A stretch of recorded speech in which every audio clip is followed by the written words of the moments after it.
Atenção! Começa agora uma teleaula de Física do ensino médio. Você vai assistir a teleaula de número 35. Bons estudos!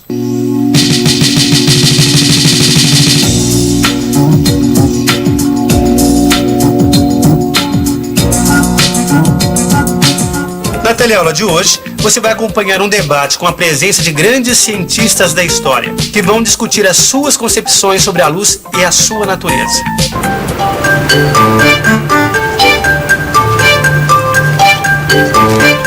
Rosinha, eu tava doida pra te encontrar. Eu vi uma coisa muito legal nesse fim de semana. Nossa, que entusiasmo, Maristela. O que foi que você viu? Olha só, lembra daquele meu amigo Ernesto? Então ele fez uma peça de teatro. Não, era um texto super criativo que tentava descrever a natureza da luz. Nossa, então me conta, porque essa semana eu vou ter um provão justamente sobre ondas e ótica. Escuta, como é que é a peça? Olha só, era a história de um entrevistador que tinha uma nave que podia caminhar através do tempo. Olha só, deste modo, ele pôde reunir vários cientistas num grande debate. Então imagina, grandes homens que morreram há muito tempo atrás, em séculos diferentes, reunidos no mesmo palco. Não, o Ernesto, meu amigo, fez o papel do entrevistador, foi o maior sucesso na escola. Tá bom, então me conta, mas me conta desde o comecinho. Tá bom, olha só, o primeiro entrevistado foi nada mais, nada menos do que Galileu. Uau! Meus amigos, vamos iniciar nesse instante um debate verdadeiramente histórico. E o objetivo dele é procurar entender o que é a luz. Para isso, nós vamos contar com a colaboração de cientistas eminentes de várias épocas que se defrontaram com esse difícil problema. Em primeiro lugar, vamos procurar discutir qual é a velocidade da luz.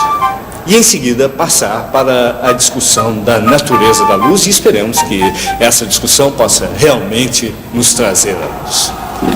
Primeiramente vamos ouvir o senhor Galileu Galilei, esse genial pioneiro da física e da astronomia modernas, que nasceu na Itália em 1564. Senhor Galileu, o que o senhor tem a nos dizer sobre a velocidade da luz? Antes de tudo, eu queria agradecer o convite para participar do debate. E devo dizer também que eu não fui o primeiro a se preocupar com o assunto. E outros que estão aqui, que vieram em séculos posteriores, poderão dar uma resposta mais positiva do que eu. Mas o que eu fiz foi o seguinte: subi ao topo de um morro durante uma noite e pedi para que o meu assistente subisse em outro morro distante. Nós dois tínhamos lanternas. Bem, eu já estava preocupado com a velocidade da luz e sabia que ela era mais rápida que o som, pois numa tempestade, primeiro vemos um raio, para só depois ouvirmos o trovão. No início, as duas lanternas estavam cobertas. Primeiro, eu descobria a minha e iniciava a contagem do tempo. Quando meu assistente via a luz da minha lanterna, descobria a dele. Logo que visse a luz, marcava o tempo gasto. Foi aí então que eu descobri que a velocidade da luz era infinita, ou muito grande, pois ela voltava num espaço de tempo quase nulo. Muito grande, volta no espaço de tempo quase nulo. Percebo que o senhor Newton está um tanto agitado. Acho que ele gostaria de fazer algum comentário. Com a palavra, então, o senhor Isaac Newton, o gênio científico inglês do século XVII. É um grande prazer poder conversar com o grande pioneiro Galileu Galilei. Mas minha primeira pergunta é simples. Como é que o senhor media o tempo? Meu caríssimo Newton, na minha época, os relógios ainda não eram bem desenvolvidos. Mas nós precisávamos de alguma coisa que medisse os intervalos de tempo iguais. Foi aí que eu decidi usar as batidas do meu coração. E ele bateu apenas uma vez, entre a ida e a volta da luz. Agora eu queria propor uma outra questão.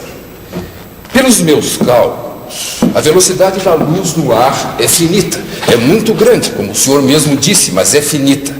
E eu estou convencido de que a velocidade da luz num meio mais denso, como a água, por exemplo, é maior ainda. A mesma coisa acontece com o som. O som em metais é mais veloz do que no ar. É desse modo que podemos explicar a refração. As partículas da água atraem as da luz que estão numa direção, fazendo com que a direção mude. Quanto mais denso o meio, mais a luz vai se desviar. O que é que o senhor pensa disso? É mesmo incrível a ideia dessa peça, você não acha?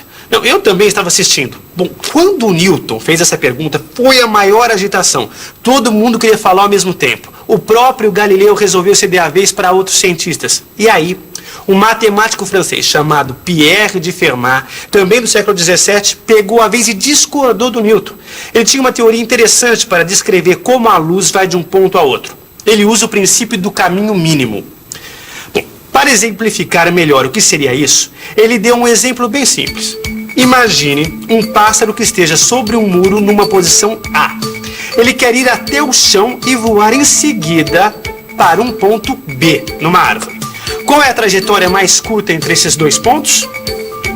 Ora, dentre todas as trajetórias que a gente pode escolher, a mais curta vai ser sempre aquela em que os ângulos alfa e beta são iguais. Exatamente como você já viu no caso da reflexão. Para a refração vai acontecer o mesmo, ou seja, a luz anda sempre pelos caminhos mais curtos. Por isso, na opinião de Fermat, nos meios densos, a velocidade da luz vai ser menor que no ar. Aí começou uma grande confusão, todo mundo queria falar ao mesmo tempo, Rosinha. Aí o Ernesto, quer dizer, o entrevistador, teve que colocar ordem na casa. O que eu achei mais incrível nessa peça foi a ideia de mostrar o engenho de tantos cientistas para conseguir, através dos tempos, chegar a conclusões de problemas dificílimos de resolver, né? Mas você não viu nada, Rosinha.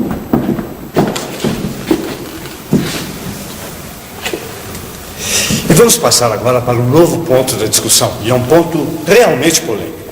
O que é a luz? Qual é a sua natureza? O senhor gostaria de iniciar, Sr. Newton? Perfeitamente.